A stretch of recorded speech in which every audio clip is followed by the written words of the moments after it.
Okay, we are back in studio. I should say I am back in studio, as last week I called in on the phone. Thank you all for listening to my muffled in and out audio. I tried to keep that to a minimum, but back in studio today. Jack Agner is joining us on Zoom as well for a portion of this one. Started off the episode with Kyle Schultz in Levi's chair here to my left, talking about the World Series location and that big reveal last week. And then moving into UWIFFS with both the U17 National Championship in addition to the true World Championship tournament of Wiffle Ball over in York, PA, which was this past weekend, which Levi and Ty were at in the room here. A couple other MLW guys made a deep run in that tournament in both the U17 as well as in the 18-plus division. So we wrap up with Jack talking about the Magic and where his head is at given they are not in the playoffs, and then conclude with little Preds D-backs preview. So without further ado, this is the Pipe It Up podcast, and cue the intro.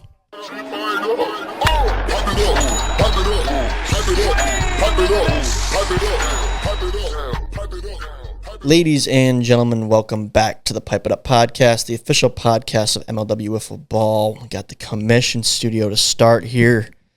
Ty Frensnick to my right in the guest chair. Kyle, welcome to the show. Happy to be here. Welcome back, fresh off UWIFFS, which we'll get into in a moment. There's a lot going on. There's a lot going on in Kyle's world for sure. We don't traditionally call October as busy season, but this is kind of like the last push. UWIFFS postseason uploads. Sure, it's been busy, but wanted to get you on the show here to first talk about the World Series location reveal. That full little trailer video was released on Friday. What'd you think of that vid? I enjoyed it. I always enjoy a good commercial because it's just different. Like, I like to see how you edit things and put them together, soundtrack them. But it got me excited because I hadn't seen too much footage from this particular university, and just seeing like the seats behind the net and the crowd and how close it will all be. Tropical weather right now as Michigan stares down winter, so it got me excited. But I don't know, how are you feeling? So excited for so many reasons. But yeah, the venue it fits what we need in terms of capacity and just the fact that it's going to be facing, again, a crowd, which we love. And the palm trees are in the back. Beautiful weather, beautiful spot right by Venice Beach in LA. But the biggest thing is that we have a very passionate West Coast fan base, and they have never been able to see one of our games before because we went to SoFi in 22, but that was a private event, as you guys remember. So going back there was always a big goal of mine the past couple of years. I probably said it on the podcast. And what better time to do it than the World Series, which also is such a cool spot for us as Southeast Michigan guys to motivate us to play as hard as we can to, have that World Series trip, which is also like a vacation for us because that will be in November 8th, and it's like going to be super cold by then. But yeah, Loyola Marymount, very accepting, and they thought the idea was really cool. And shout out to their AD, who was like one of the guys that hooked us up. Okay. And yeah, we can't wait to see you fans there. Best of 5 World Series. It could be 3 games. It could be 5. Working on getting some special guests. And the 2 teams that are going to be there are, of course, going to be very talented, whoever that might be. And even if your favorite players aren't there, like aren't playing, we might see them there as well. Interesting. Because I want to reward the West Coast who has never seen us. So whoever that might be that gets eliminated, we're trying to figure out ways to figure out how we can get all of our biggest stars there as well. How did you actually find this particular school? Because obviously this isn't like the pop of a SoFi Stadium or AT&T Stadium. Almost lost that. But how did Loyola come onto your radar? How'd you track them down and actually get in touch with their people? Location. So I was going for downtown Los Angeles because when you look at California, that's pretty much where a lot of the people are. We've thought about San Diego, Sacramento, but we thought that was maybe a little too north. Phoenix, Arizona. I thought LA was just the heart of what we want to do there, and it fits the aesthetic of like us going to LA, the beach, Hollywood sign, everything. It's like a good thing you can market. And so instantly, when you're not doing like Dodger Stadium or the Angels, who the Dodgers could be hosting a World Series game that week. True. And the Angels, we just kind of wanted to go a different route and kind of like a smaller, more intimate, engaged environment. So 2 schools that I looked at, of course, were USC and UCLA. USC's field is like under construction, and UCLA has a deal right now where they can't do anything with like outside vendors. So what do I do? or I guess what did USC do for their season with their stadium under construction? Well, they played at Loyola Marymount. Okay. And so I looked up Loyola Marymount, and I see this beautiful field with palm trees in the back, perfect capacity for our audience, and one that I think we're gonna sell out and just pack out for the video. I'm like, we have to go here. Location is perfect.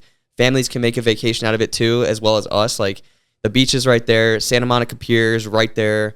30-minute drive right into the Hollywood Walk of Fame. It's just such a cool venue for all ages. And yeah, you can definitely make a whole weekend out of it. But location was the biggest thing as opposed to, say, a bigger brand or team name or stadium name this year, which I thought was a cool twist and something we haven't done yet. Mm-hmm. Yeah, it's great. I think it's an awesome place to have the World Series at. And also, I did think Kyle did a great job with the video. As always, I loved it. It was awesome. Yeah, one of my biggest things was to lead off with the 4 biggest storylines. Obviously, with the Preds getting Drew, I got a good quote from Cratch. Sailor talking about how he's playing with his hometown friends. And this is like a big push for them because you never know how long those guys are going to stick together. And then, of course, my audio clip with Daniel, how this is going to be like one of the biggest anticipated postseason series, given that they lost to intentionally play us in the playoffs. Mm-hmm. So I always like to build up storylines and then kind of leave it as like a black screen. What's going to happen? I say the postseason's about to start, and then you see a drone shot. I was actually curious if you were going to cut to like postseason clips there at the end. Like, I thought you were going to maybe tease something. Oh, the way it was like building, I was like, is he going to show an actual like game clip? Definitely thought about it. Yeah, but I wanted to leave those vids and clips and I thought everything. maybe we'd get like a black screen with audio or like a blur or something. I was curious. No, I definitely could have, but I wanted to make sure there's no spoilers given whatsoever for this Friday, which is Diamondbacks Preds to lead off the postseason upload schedule. Which I play the winner of, so I'm intrigued. Very correct, yes. Intrigued to see the footage. I mean, of course I know the opponent in real time, but always intrigued to see the film. Another cool thing, so we love playing on Saturdays because it allows us to travel on Friday and get back Sunday. Mm-hmm. And given that it's Saturday the 8th as opposed to Saturday November 1st, it gives us a week to promo the matchup, which we have not ever done before.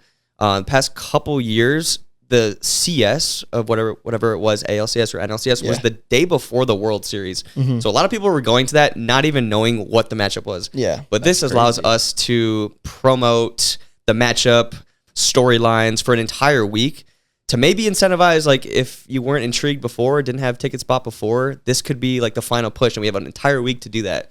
So we actually had the choice of both those weekends. Interesting. And I wanted to go with the 8th because it's less rushed. I don't have to rush on one of the semifinal videos, and I think that extra week of promotion is going to really be the cherry on top in getting a great crowd there. Yeah, it was definitely a good call. Yeah. I think so. You like that, Ty? I do. Good call. Shout out to my guy. Shout out to my guy Cole too. Just the overall aesthetic of what we're going Whole for. Story? Yeah. With the graphics and just some of the video elements coming. We love just the kind of West Coast surfing, 60s, 70s Beach Boys type of vibe. Yeah, it has like it's Beach Boys. Like that's what we're going for. Okay. I mean, I noticed the color scheme. I liked it. That wasn't the band that played that song in the video, but it was kind of like the vibe we were going for. Yeah. Okay, the aesthetic. I get that. Only other question I have. Yeah. This is actually a Levi question. He's looking at me. But in our little agenda here, one question that Levi had added is, do you think we will ever see, let's say in the next 5 years, a World Series back at the Meadows? Oh, yeah, for sure. Yeah? I feel like the most likely, and this wouldn't happen because I love playing at the Meadows, but if we ever had to like leave the Meadows for some reason, that'd be such a good send-off. Oh, like the final World Series at the Meadows. Yeah, that makes sense. Like if we got like some 6 stadium deal, like eventually that's probably the biggest goal. Like that's probably when you're going to see the World Series at the Meadows. Yeah, so that makes sense. And I've talked about this before, but like, the stadium is our biggest goal ever, but I don't know if that's like a 2-year, 5-year, 10-year, or 25-year plan. You never know what comes about because 5 years ago, what was that, 2020? Our brand was entirely different. So you don't know what's going to happen in 5 years. But the coolest thing, we've had fans beg for years of how can we possibly watch the World Series?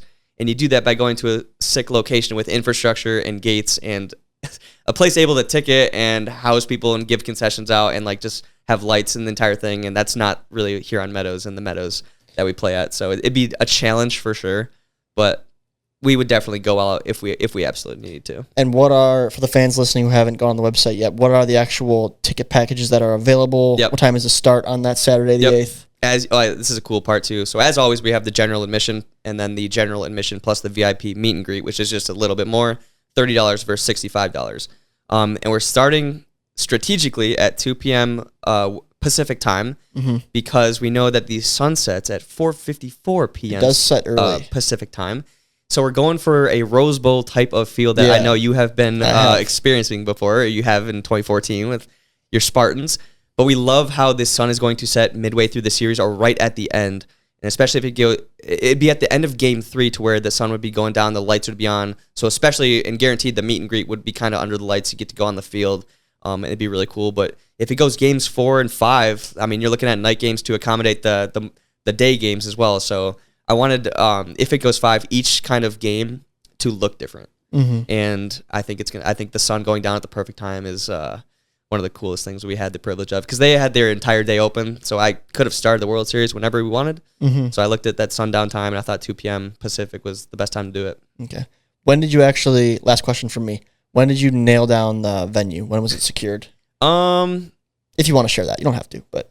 Yeah, I'd say it was in August. I think it was in August, yeah. Okay, so a couple months ago. That's when first contact was made. Okay. And they were pretty accepting, and dates were tossed around, and then honestly, the contract officially signed like a few weeks ago. Yeah. You know how that takes. Yeah.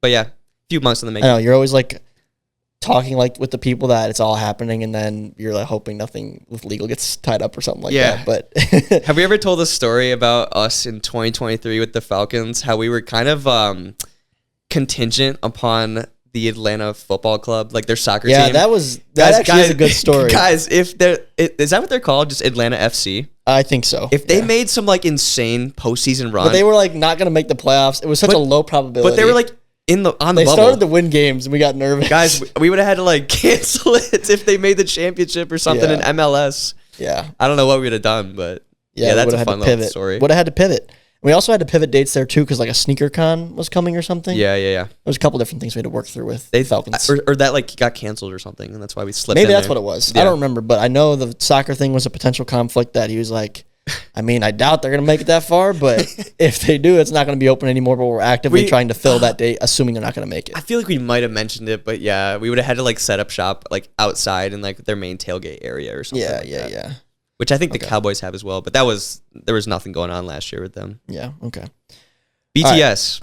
BTS. Hype it up. That's what it's for. Exactly. All right, well, good stuff. Looking forward to it. First upload this Friday, Preds versus D-backs. Maybe we'll talk about it a little bit at the end of this pod. Yep. I think I'm going to give up my chair now to Levi. You guys were all at UWIFFS this weekend. That's right. I want you guys to break down UWIFFS a little bit for the folks at home. Let's do it. So, Levi, the throne is yours, my friend. Take my seat. Yep. I can moderate this real quick. Yeah. You know who should go to first? Ty Frensnick, champion. Guys, if you didn't know, Ty's been coming to our tournaments for 5 years now. He plays in WR Wiffle, MLW, bunch of leagues, bunch of tournaments. This was his first title ever in the MLW U17 Invitational. So I'm proud of you, Ty. Good job, man. You've been grinding for a long time. Joined obviously by Preston Colm, who was the tourney MVP, as well as Evan Trackman. He's been improving a lot recently. He got a big save in that championship game. There's a lot of content coming too. We filmed all these games. And who am I forgetting here? Brady Pearson. How could I forget that kid? He is unbelievable. Is he still 15, by the way? Yep. He's one. I think he might be the most talented 15-year-old I've ever seen, hitting-wise. So shout out to Brady as well. But Ty, how's it feel, man? Oh, it feels great. I mean, sad to admit, that was my not only first ever MLW tournament wiffle ball win, that was my first ever wiffle ball tournament win. Yeah. Like in any league. And you picked a good one. Hey, what better one to do it than a national championship? I just loved how competitive this event has been. And Levi, you can talk about this too with WR that you were playing with Evan Porter and the guys. But it's really the youth wiffle ball community all coming together. You guys all know each other. There's so much talent. Some guys that are in MLW, some that might be in the future, some guys that live in Arizona, Massachusetts, Connecticut, Michigan. There was like 7 or 8 states or more represented. So do you guys both think this was the most competitive year yet? Because in my mind, I think it was. Yes, for sure. Yeah, I would say that it was just full of a lot of talent. There was guys on every team who could go 3 innings and throw scoreless. You just never knew.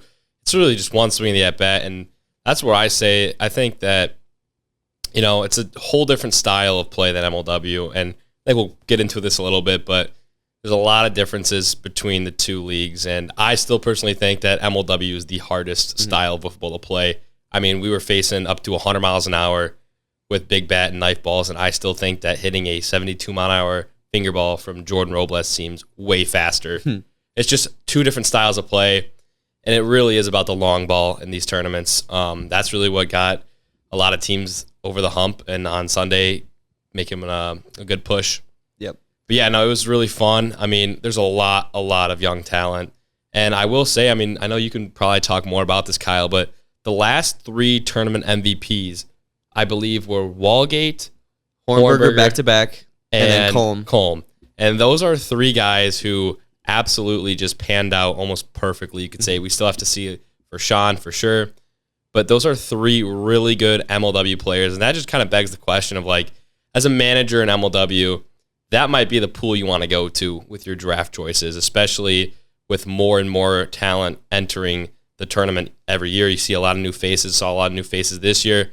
Saw a lot of guys who I think are MLW ready. And that just kind of begs the question, is this going to be the new pool of MLW players coming from a tournament like this? What are your thoughts on that, Kyle? A lot of thoughts. First of all, people are asking, how do you eventually get to this invitational? And you do so by coming to our regional tournaments, and that's Michigan, Illinois, New York, Texas, that we play in. And from there, if you play well and you're just honestly just a good dude and you say that you'd be willing to make the trip and play in that tournament, if the spots are available, we'll give you that invite. And that's what I love about it is you show so much dedication by making that trip if you're not from York, Pennsylvania. And you're also showing that you're not afraid to face great competition. You're not just going to beat up against 2 teams that might just be there for fun. You're facing 7 to 10 of the best teams in the country in the U17 ranks. And I also had a cool note to tell you guys too, but you guys know the Cook brothers, Tim Cook, Paul Cook from Mid-Atlantic Wiffle. They kind of, for you guys, they run everything fast pitch in the East Coast and really know everything about the game and are really historians about the game. I was talking to Tim. He got into the game in 1998. And we got into a conversation about just the state of youth wiffle ball in America. And we both just came to the conclusion that it has never been healthier and more competitive and more talented for the youth of America in the sport of wiffle ball than right now. And you guys kind of are poster childs for that, from coming up in our tournaments, showing out in the fast pitch scene now. I just wanted to say it's so cool to see how healthy the game is right now, both for MLW and fast pitch, and kind of blending both of those styles. So how does that feel that ever since 1998, some of the guys that have been leading the charge and have been here for 27 years, right now is the absolute peak for youth in the sport? It's just insane. I mean, we both love it. Yeah. The U17, like this tournament, it's so awesome. The main thing with like WIFFS and the younger generation is just the community aspect. Like Levi can touch on this too. Well, there's guys that we see at these tournaments all over the country that we're friends, we see clips online of each other, we'll talk like that, and then we meet at these tournaments. It's a great time. Like I've met guys this weekend who I've never even talked to before, but we just share the same interests. We're already like really good friends. Exactly. It's a great thing to have. And I love being a part of it. Levi does too, I know. So, yeah, I mean, it's really cool to see, like Ty said, just people coming from all over to one place for 2 days to, just battle it and give it their all. And I think it really does bring a lot of people together, and I think it's really catching on, especially through social media. Yep. You see a lot of new clips, and I mean a lot of players that I'll see just randomly scrolling on Instagram or YouTube, and it'll be a young kid, and it'll be like, wow, that kid's got some stuff. And the thing that surprised me the most is I don't know his name exactly, but there was a kid, he was at the Fan Fest. He had a Great Lakes Gators jersey on. Oh yeah, we got to talk about the Fan Fest. And at the Fan Fest, I get to face, and they get to pitch to MLW players. This one kid comes up and he breaks out a banana ball, the first pitch that I faced against him. And it was probably, no kidding, one of the nastiest pitches I've seen in a long time. And just from a fan at FanFest. I got some clips of that. It was unbelievable. And just to see how talented these kids are, who are like 10 to 12 years old, already throwing probably as hard as I am with some of the nastiest stuff. And it's awesome to see how the game is catching on and how the game's really evolving for sure. Yeah, we should talk about that too, just the Fan Fest in general. We've done that, I think, 4 years in a row now, and maybe 5. I think 5 years, and I can honestly say this one was the best in terms of just so much fun. Oh, yeah. It was a lot of fun. Like, we had some great questions being asked in the Q&A, some exclusive answers that only those people will know. And then we got them onto the field. We broke up into like 3 or 4 groups and just instantly started playing pickup games, home run derby, live ABs, wiffle ball lightning that we play. Started handing out prizes. We had the MLW merch going. We had the backyard sports collab tees going. People loved that. And great weather too. It was like the hottest US ever. It was like 75 that night or 70. That was just a really fun event. And was that your first time being a part of that or second? That was my second. Okay, you came last year. Same with you, second? Yeah. Didn't you kind of see some improvement there that just keeps getting better and better? Sure. I gotta say shout out to Landon Urgitis because we ran the best squad. We Dude, ran it was the best so squad. fun. It was like a squad. summer camp. You know how summer camp like a player will like take a bunch of kids and they'll face off in like pickup games. That's what they were doing. It was like Levi, Landon, like Jake Sullivan, shout to him. RJ Walgate. I think team Ty was throwing me BP. and RJ's team actually beat Levi and Landon's team, so we had the best team. There was a tie. Team names being selected. man. Of course, Team 6-7 was a team name. We had 6-7 mustard and 6-7 mango. I put up a poll. It was a matchup. I put up a poll, guys, on our IG. I said, when do we think 6-7 is going to become uncool again? And the answer, yes, won with 67% of the vote. And I just started laughing. I'm not even kidding. You can check. We can put a screenshot up. Couldn't even draw it up. It was better 67 than versus 33%. I feel like that was like was planned. rug pulled? Is that the name? Rigged? I feel like our fans made it 67%. They were voting just so it would be 67%. They made it. Yeah. I think they did that. Yeah, no, it was awesome. we had our team we had the hype. That's all I gotta say. Everybody had the hype. That was like the most hype. That was probably the most hype wiffle ball game I think I've ever been a part of. And last thing we should talk about too is the older division. Shout out to my guys. We had a 3-2 finish, which was our best placement ever. We finished 12th, and our first Sweet 16 appearance since 2021, which Tommy was a part of that team. And I think they said it was the biggest gap in between Sweet 16 appearances. So I thought that was kind of cool. It shows that we never gave up and continue to fight, and it's looking bright for us in the future. Shout out to Landon Urgitis. We had added him to the squad, and he pitched some really good innings, and he was our true ace alongside Cratch, Sailor, and Jimmy Norp, who they all love playing the style. So do I. It's a great challenge for us. And also SoCal Wiffle. Dustin Staggs leads that team with Steven Hayden, his boy. And they also have Connor Jaso, who comes to a bunch of MLW tournaments. And then Dustin Staggs, of course, Jackson Pearson, and Sawyer Bien, the 3 MLW guys on SoCal Wiffle, and they made it to the championship game. And I know a lot of MLW fans do know how hard that is to do, but if you only watch MLW in the sport of wiffle ball and you don't really know about fast pitch and East Coast style, that's an insane feat. And I just want to give a huge shout out to them. I've told them how proud I was because they grind all year for that. They love playing fast pitch. You guys don't see it, but they like outside of the MLW schedule in the summer, they're flying to other tournaments as well. On the East Coast and Arizona, they really worked for that, and they came up just short to a team called C4, which is a true veteran team, and it was their 4th national title. So a true beast in the wiffle world they had to go up against, and they gave them a great game. Jackson actually hit a home run in the championship game, which was just unbelievable, and I'm so happy that they had that opportunity. I'm sure they'll be back, but wasn't that kind of cool seeing really the MLW younger guys performing well, but our squad and then SoCal Wiffle and a bunch of different guys. Pat Ballman was there, just all these older guys performing well as well. Yeah, and I do want to add on to that, Kyle. I think one of the coolest parts about that, at least for Jackson and Sawyer, I believe, is they played in MLW before any fast pitch event. I know. And I think that truly shows like how hard MLW really is because I mean, I stick to this day. I think that MLW is the hardest style of wiffle to play. Yeah. I mean, you have to be a real crafty pitcher. You have to have quick hands. But I think, it really does show how, just the start of, you wouldn't have that team if MLW wasn't around. You would not have that team. I have something to add to that too, but not only the physical aspect, but the mental aspect. I told Pearson right when he's about to play, or maybe like after the top of the first, I was like, JP, you play in front of millions and millions of people, and right now you're playing in front of like 75 in the crowd. Like, you're so much more built for this than you know. And he's like, you know what? Yeah, you're right. Yeah. And then he hits a home run. He pitches like a couple scoreless, I think, in that game. And the MLW just journey, like with all the pressure and stress that comes with it, we become better players in all facets and in ways of life. You learn a lot about yourself. Pearson looks so poised out there. Bien, again, they're facing a great team, but they're definitely a team that can win that, and that would be a historic mark for MLW because you said they came up with us, not the other way around. Not like an East Coast guy came into MLW, so another reason why that was so cool. And I filmed that entire game, by the way, guys. Like, Tommy knows I like to film a lot of stuff that might go out somewhere, might not. You never know, but a lot of that footage was archived, and you never know when I might use that. The amount of times that we were on the field And we hear screaming across the field and see 4-1 Jackson Pearson rounding those bases, man. Yeah. He was locked in for that tournament. Shout out SoCal. Yeah. It's a great run for those guys. And I don't know if you guys understand the amount of games you have to play in the older division to get to the championship.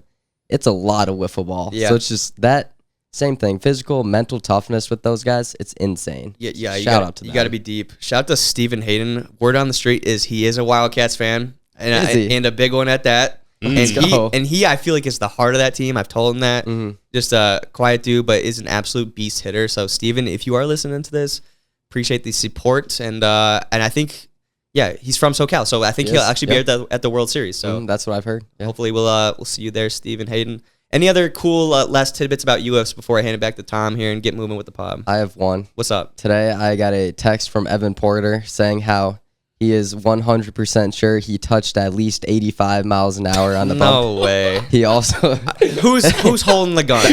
What radar gun was used? That's what I'm saying. I saw him. There was no gun. You know what? I saw him there with the pocket radar coach, and like he was like holding it so non-upright. I'm like, dude, you got to hold it upright. Somebody's just so far off. Yeah. He's holding like this, dude. like leaning back. He's like, no, it's 85. Like, I need to see what he was He actually sent me a holding. video. I have it. I can send it to Pat if you guys want to see this too. He's like, Nah, this is 85, man. Porter, we need clips. We need Come you to on. call on the Come podcast on. next week or something to defend your side, but we need clips. We need evidence. Yeah, I don't know. I don't Either believe he it. sped the clip up or it's just like not 85 because there's no way that frame can touch 85. Yeah.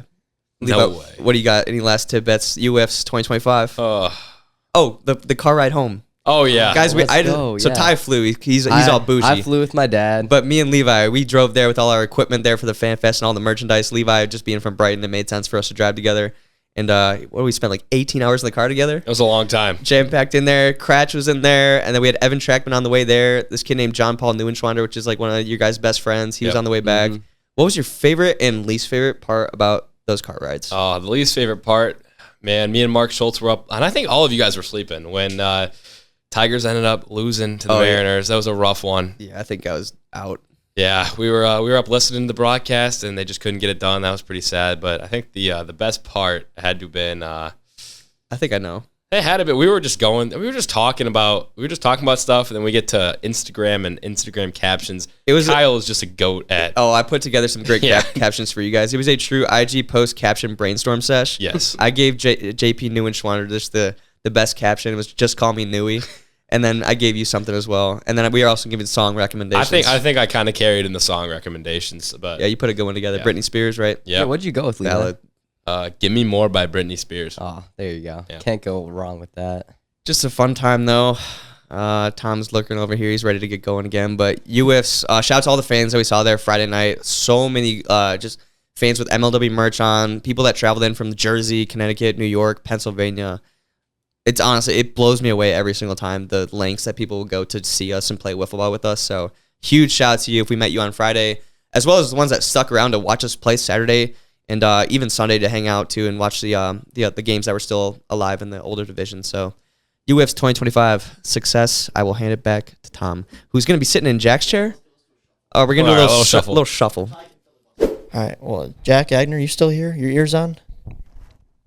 I'm here. Okay. Got you loud and clear. Still got Jack. Jack, welcome to the pod. Sorry you've been sitting here in silence for the first 25 minutes or so as they talked about the event that happened in Pennsylvania this past weekend. But welcome back. First things first, I feel like we didn't give the fans a whole lot of context last week.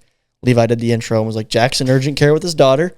So do you want to, you don't have to give too many details, but is everything okay with the family? Nope, that's it. Yep, all is well. I had a few people reach out over Instagram, sending some DMs and prayers. So I appreciate you guys. All is good. It's always just a little scary when you have a little one who's not feeling well, especially when they can't tell you what's wrong. So, yeah, first time for that. Not our first time being sick, but some sort of like stomach bug or something like that. So. All is good. She's on the mend. Appreciate the well wishes. Okay, glad to hear it. Hopefully, it continues to trend in the right direction. But switching back to wiffle ball, Jack, you weren't able to speak for yourself last week when we were officially informed via the videos that the Magic were not going to be in the postseason. given that the Eagles beat the Yep. Cobras in the fashion that they did. Sure, that wasn't easy to digest. You knew it was out of your hands. We knew it didn't look good, but actually having that become reality, what was your, what's been on your mind over the last, few weeks as it settled in that this would not be another Magic championship run? Well, really, it was like the extra nail in the coffin, because obviously the word gets out live time what happens in these series before we watch it on YouTube if you're in the league. So I knew our fate, unfortunately, before this video came out. And I had actually sent a message into our group chat, just like giving the final standings, our Metro Magic group chat, just kind of giving the final standings. And, obviously there's not much to say there. Just like it was a tough way to finish. Like I was, I had a great time playing with all the guys, like just kind of giving my, end of the year wrap up text, sort of just ghosted. Straight up ghosted. Didn't get one response from the Metro Magic. So that's not good to hear. I was a little bit surprised there. So this, and then to see, I knew obviously the Cobras lost, but in this fashion was extra painful to watch, where literally the only reason they won a game was because the Cobra or the Eagles threw it. So I really didn't feel like you never want to obviously be in the position where you're rooting for a team to win to get you in the playoffs. You want to control your own destiny, and ultimately we didn't play well enough to do that. But yeah, it was a really tough video to watch from that perspective. Yeah, Jack, I mean, I know we mentioned this a little bit on the last pod, but 2 years ago, you guys were on the top of the mountain, coming off a World Series win. And now to not make the playoffs just 2 years later, in my opinion, you gotta have a team that is just as good, if not better, than the World Series team. I just want to get your thoughts and opinions on what were some of the things this year that kind of held you back from making the playoffs, because obviously when you get to the playoffs, it's any given game can go your way. So what was kind of like, in your opinion, those little flaws that kept you out of it this year? Yeah, honestly, I think we had a big team, and that helped us in the sense that we were pretty flexible with when we could play games and schedule games. But outside of, I think, the Gators and the Diamondbacks series, which we won both of, we didn't really have our full Magic squad there, like our top A-list guys there. Obviously, we knew that Grant wasn't going to be there in full capacity, so replacing him, he was obviously a big part of that World Series run. Replacing him is impossible. You can't replace him, but you can try to pick up the pieces. But you look at like the Cobras series, not saying I was an all-star this year by any means, but I couldn't make it to that series. So we didn't really have our full kind of starting lineup. And then the last series against the Mallards, Johnny couldn't make it because, he had that accident, couldn't get there, no transportation. I believe Brady was also not at that Maryland series too, which when you look back on that, the fact that that was against the Cobras and we lost to the Cobras, I mean, we win that series 2-1. I think we're in the playoffs with the way that it shook out. So I don't know, someone can fact check me on that, but I think that's really like, it's just kind of the little things. And with this league, the parity is so even across, you really have to have your A game, your A players, and be able to perform at every single series. Cause one series doesn't go your way and, you're going to look back on that and say that was the difference in making the playoffs. But you're right. Once you get into the playoffs, who knows, man, anything can happen. I mean, AJ Ackerman in the World Series, nobody saw that coming, and he was kind of the difference for why we were able to win that thing. Yeah, Jack. And then next year, do you think you guys will have more of a complete roster coming to the series? And if so, what do you think the role for your rookies this year is going to be moving into next season? That's a good question. I think that as far as like more of a complete team, I think, we'll probably look to add some pieces. We don't have a draft pick, I don't believe. So either through the free agency or through a trade, I'm not quite sure yet. I do think there will be some sort of roster shakeup. You guys who have listened to this podcast for long enough and who have watched MLW long enough like to know that I'm not afraid to do some transactions in the off season. So we'll see. I do think that the positive side, as like a Magic fan, what I would be excited about is still arguably the best pitcher in the league, especially when you look at him from and just how old he is, right? And how much runway he has in his career. And RJ and Brady, I feel like is right up there, obviously, for Rookie of the Year candidate. So two of like the best young faces in the league on the same team, I think is a really real positive thing to look forward to next year again. Yeah, I agree with you, Jack, on your previous take too about just how the ball didn't bounce your way a couple times in a sense of like roster availability.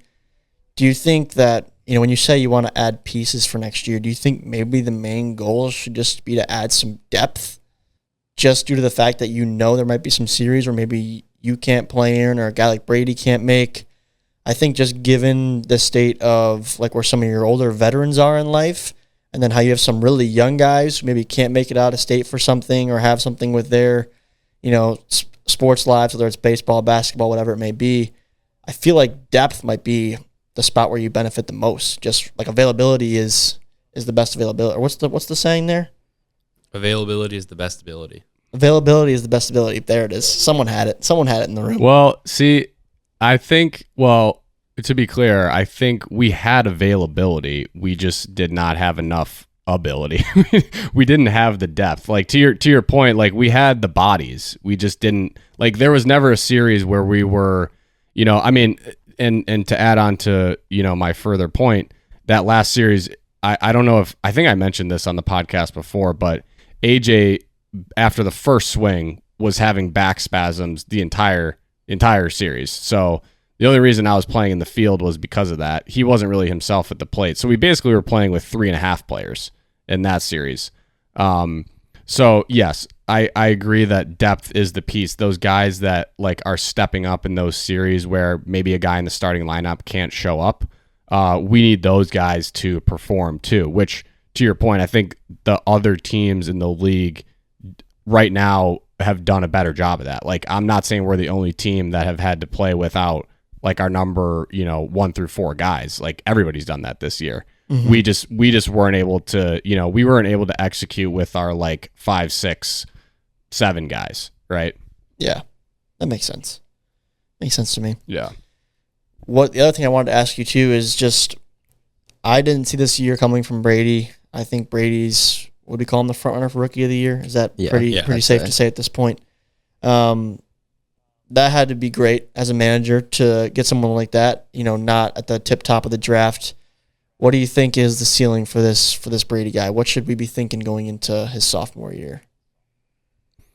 I don't want to like put too much pressure on Brady because I feel like it's really easy to do when you see a kid come in and it's his first year and he has a bunch of success to like put all these expectations on his shoulders.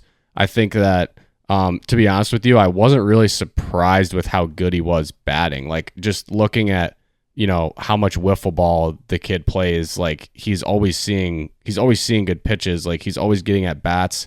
Like he was fantastic. Don't get me wrong, but that wasn't really what impressed me the most. What impressed me the most was like that game 2 against the Mallards, even though we lost, right? We had been working all year pretty much to find like a number 2 arm that we were confident in.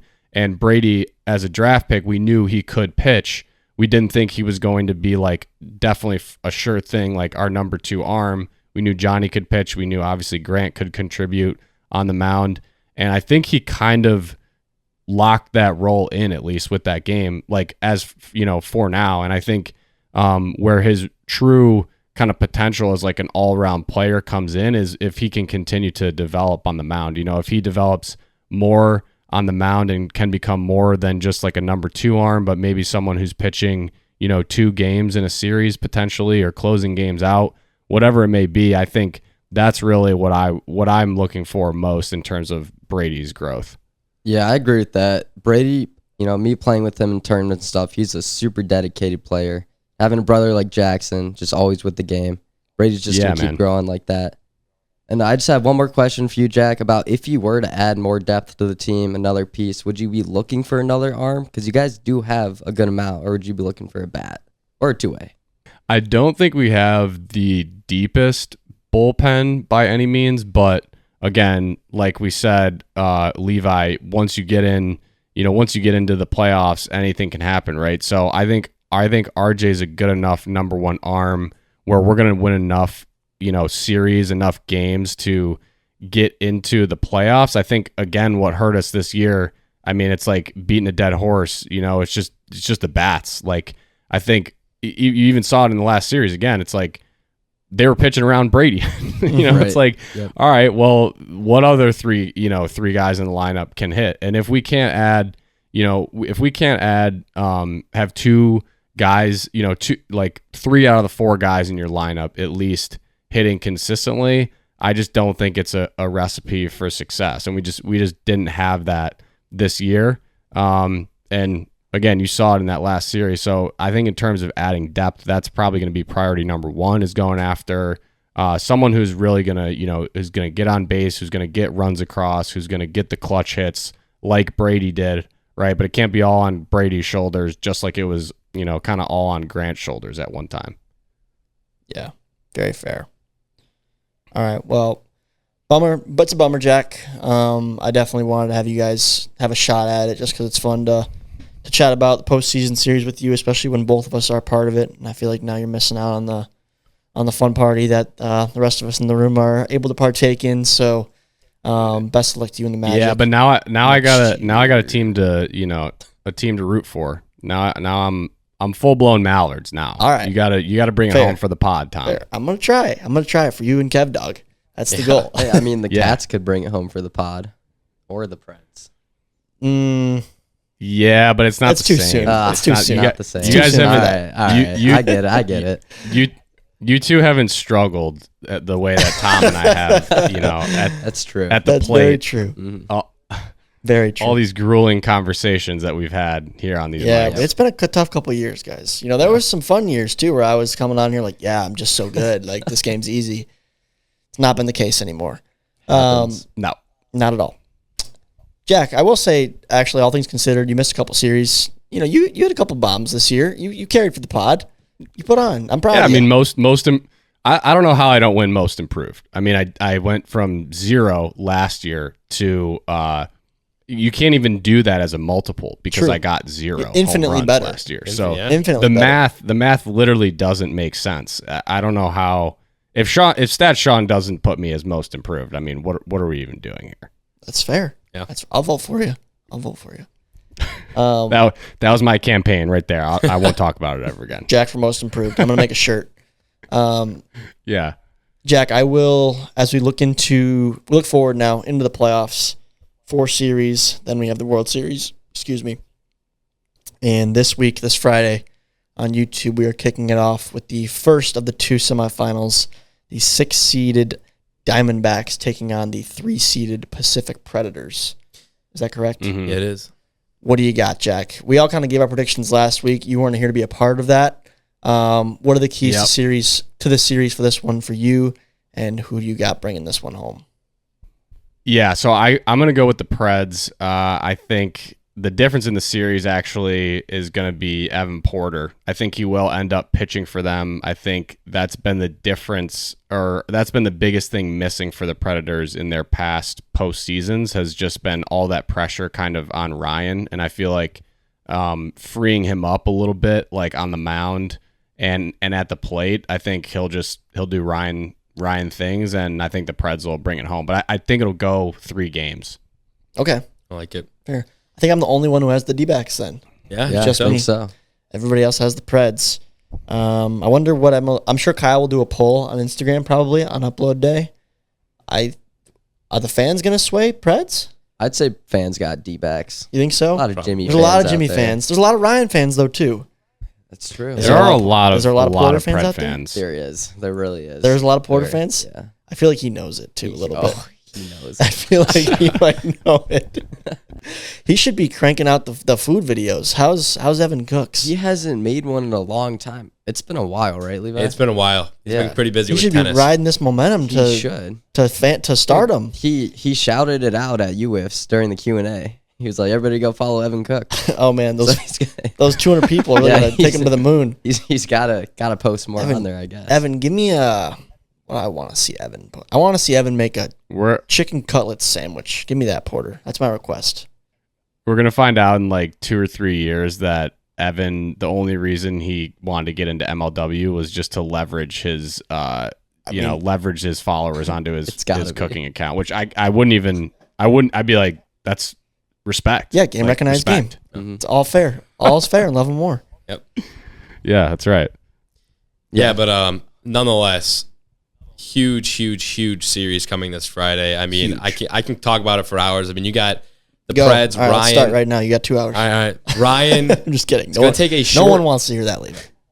Ryan going to take a short-staffed Preds team. Short staffed. I'm not going to be there. That's right. No Levi. You already Yeah. revealed that, Oh, didn't you? I did. Man, there's a big bat out of the lineup. But yeah. Mass, big bat. But Bat. Big postseason bat, at A least. I got to give you that one. postseason. Gotta give you that waiting one. for homecoming. Yeah. Got it's to play true. that. Got to play on that day. But True. I mean, Ryan and the Preds have a chip on their shoulder to get back and to even win this World Series. I mean, probably one of the teams that wants it most. Then you got Jimmy and the Diamondbacks, who, if they lose, do I say that it is the end of a dynasty? I mean, a team that it really hasn't made a statement in the last 2-3 years. I would say, I don't know if I'm gonna get smoked for this, but was it ever a dynasty? I mean, is 2 a dynasty? I think it was a I dynasty. don't know if 2 is a Jack. dynasty. I think it For was. the modern era, I feel like it was. It's been the closest thing we've had to a dynasty, Jack. There's been so much parity from in the Meadows era. The only repeat champion has been the D-backs. Yeah, but just because we haven't had one doesn't mean we have to have one. I feel like three is a dynasty. Like 2, That's fair. you could win one. Like 2 is like you could win one being dominant. And you're like, yeah, they definitely won, and then you could like fluke yourself and have like an AJ Ackerman type performance in a World Series and win a second one. And then if you win a third one, it's like, all right, there's no mistaking here. Yeah. All right, that's fair. I don't Hot know, just take. food for thought. You might get reamed. We'll see what Kev Dog has to say on Spotify in the comment section about that. I'm gonna call it at least a mini dynasty. It was a mini dynasty, I'll say. That's fair. The one thing that knocks them, Jack, is the second year when they won, they were 5-10, and then went on the run. So that was interesting. But yeah, since then, no repeat Kinda my champs. Kind of his point. No repeat champs since then. The Eagles could, of course, do it this year. They got a great roster, and they're my favorites heading into this playoffs. But definitely let us know in the comment section who you guys got this Friday, who you got in your brackets. And Levi, best of luck to your squad. Thank you. Taking on the D-backs. Thank you. So that one comes out again this Friday at 4 p.m. on the YouTube channel. And then next week we will have semifinal number 2, which is the 4-seeded Eagles taking on the 5-seeded Wildcats, I believe, is that matchup. Which that one will have a lot of eyes on it based on how the Eagles behaved to conclude their season. I mean, this postseason has the opportunity. It's got storylines. Yeah, it's got the opportunity to be the best of all time. It's got storylines. Every postseason does, Levi. Every postseason does. So looking forward to it. It all kicks off this Friday. Thank you all for tuning in. Again, World Series November 8th in Los Angeles. All the information for that event is on MLWWiffleBall.com. Thank you all for tuning in. We will see you all next week. Pipe it up, pipe it up, pipe it up, pipe it up, pipe it up, pipe it up.